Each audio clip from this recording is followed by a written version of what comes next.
Akhirnya Dajjal dia pergi ke Syria, Syam ataupun ke Baitul Maqdis. Dua tempat ni, salah satu. Sebab ada dua hadis, dua-dua sahih. Dikepung tentera Imam Mahdi. Yang ni Imam Mahdi.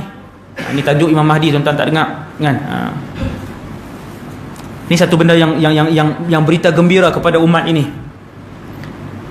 Berita yang boleh menyejukkan hati kita tadi kedatangan Dajjal. Ada satu berita yang boleh menyejukkan kita, menyeronokkan kita, membuatkan kita tak sabar-sabar menanti zaman itu. Ialah ketika Dajjal mengepung Imam Mahdi dan tentera-tenteranya, mereka tetap mengerjakan solat. Tentera Imam Mahdi tak mengerjakan solat.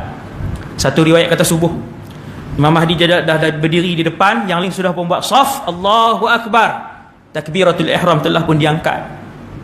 Ketika saf belakang belum mengangkat takbiratul ihram, ketika itulah mereka mendengar suara dua orang malaikat dengan tubuh dan rupa yang asal bersayap sedang membawa turun Nabi Isa alaihissalam. Rasul, tuan-tuan, Rasul turun zaman akhir zaman. Tuan-tuan, kita boleh hidup dengan Rasul zaman tu. Allahu Akbar. Rasul ini pula bukan calang-calang Rasul, dia ulul azmi. Dia tempat yang keempat di kalangan makhluk Allah yang bernama manusia. Nabi Isa ni berada pada tempat yang keempat. Selepas Nabi Muhammad, Nabi Ibrahim, Nabi Musa, ranking keempat adalah Nabi Isa AS. Inilah yang akan turun di akhir zaman nanti. Tuan-tuan bayangkan rupa dia, akhlak dia, ibadat dia. Hak ni yang berita gembira ni. Yang ni berita gembira.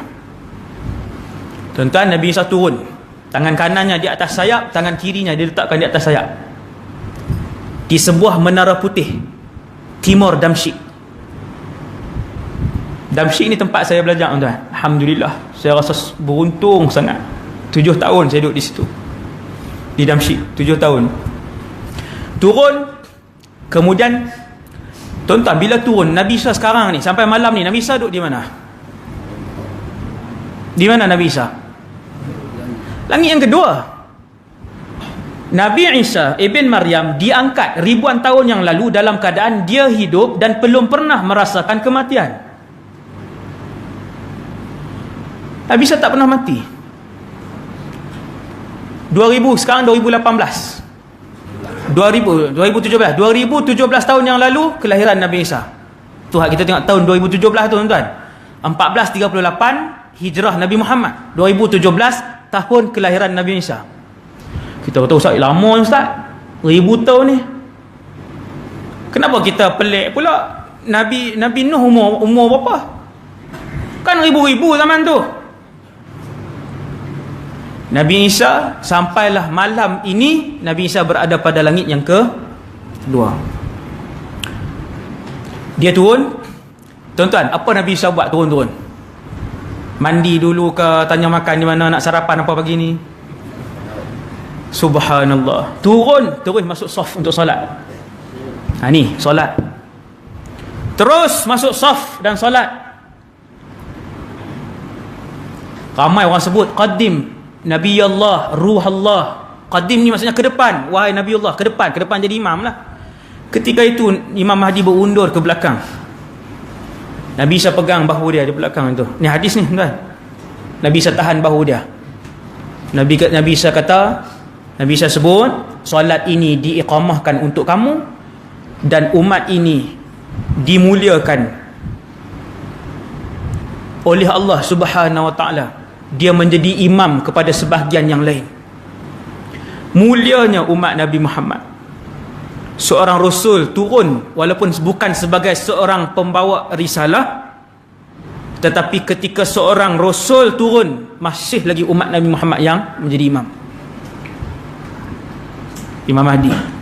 Habis solat, tuan-tuan sekalian, habis semayang, Nabi Isa pun bangun. Imam Mahdi menyerahkan khilafah kepada Nabi Isa. Serah inilah jawatan pemimpin tertinggilah umat Islam pada Nabi Isa. Nabi Isa pun berjalan. Dia buka satu pintu masjid. Betul-betul di depan dia Dajjal, dan juga di belakang tu adalah tentera-tentera Dajjal. Seawal melihat Nabi Isa, bergegarlah seluruh tubuh Dajjal. Bergegar. tentera kafir yang menghidu nafas Nabi Isa akan mati. Hidu nafas dia, mati. Maka bertempiaranlah, lari, tak tahulah berapa banyak tentera waktu tu.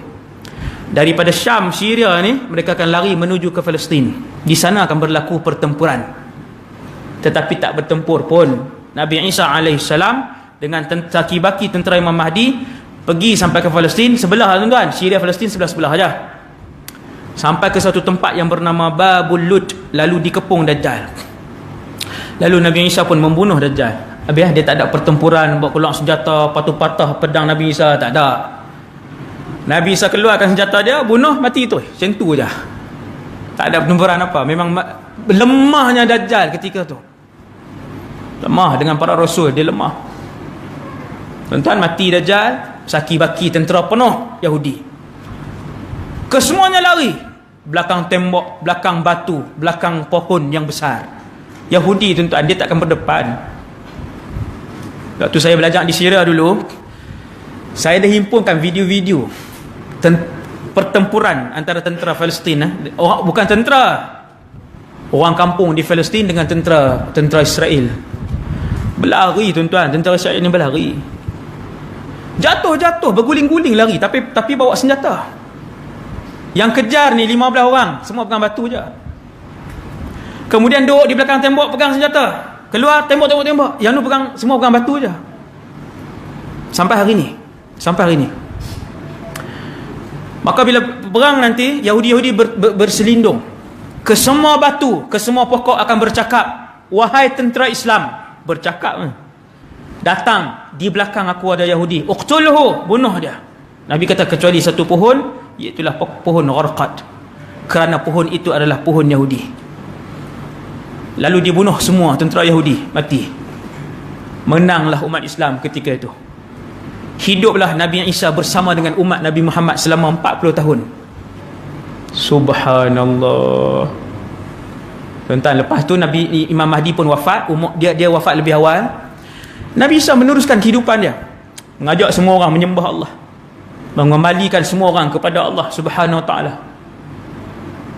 Di atas muka bumi Allah ketika itu tidak ada satu pun jenayah dan kemungkaran yang akan dilakukan. Yang Islam, yang kafir, tapi tak ada dah jenayah.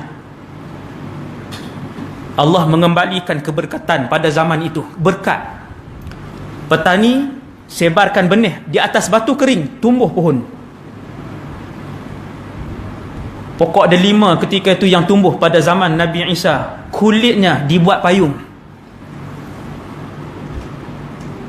Ketika itu serigala akan memelihara lembu. Harimau akan memelihara unta dan kuda. Kanak-kanak bermain-main dengan semua jenis ular-ular yang tidak lagi berbisa. Tadi tak bisa. Subhanallah. Waktu itulah tuan-tuan yang dirahmati Allah sekalian, tidak ada lagi kemungkaran, maksiat, bumi penuh dengan keamanan.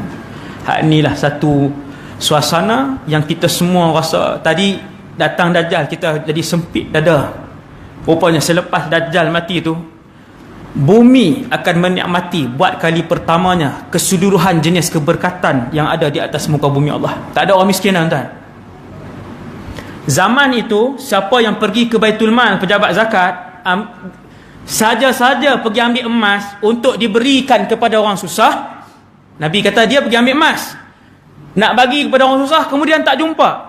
Akhirnya dia pun nak kembalikan emas tu di Baitul Mal. Pihak Baitul Mal kata, minta maaf, kami tak terima dah emas ni.